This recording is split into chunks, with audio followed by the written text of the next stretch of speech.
If you handle your own lawn work, then you're probably used to hauling your tree branches to the side of the road for those quarterly brush pickups. Well, starting in October, the city of Corpus Christi has reduced that number from 4 a year to 2. Josh Maxwell spoke with city leaders who say that a lot of thought went into that decision, especially in light of the recently approved budget. He joins us here live tonight with more. Josh?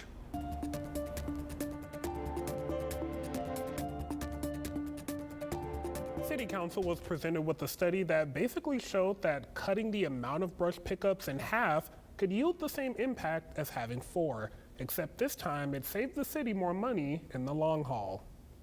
We're saving about 50% of that division's budget as well, cutting it down to the 2 times per year. Ray Flores is the Assistant Director of Solid Waste Services for the city of Corpus Christi. He says this is a cost-efficient move by leaders in reducing the amount of brush pickup from 4 days down to 2. He says they weren't seeing the numbers they wanted for the amount of work that was being put in. Looking at the rates that we were seeing, the set-out rates, the volumes, they just weren't there. They were coming in a little bit low.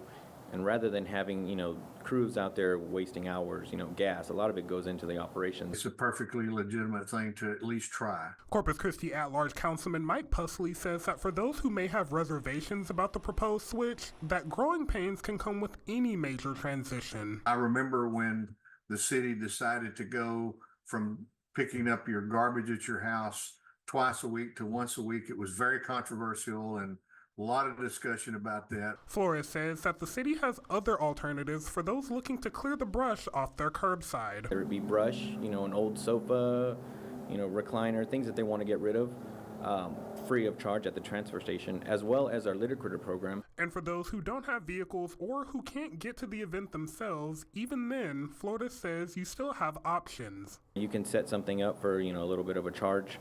We'll go out there, we'll collect everything. Those we can actually schedule it to work around your schedule. Florida says that residents can go online to see where their neighborhood sits on the brush pickup schedule, and that in the event of a major storm, the city will provide additional brush pickup if need be. Back to you.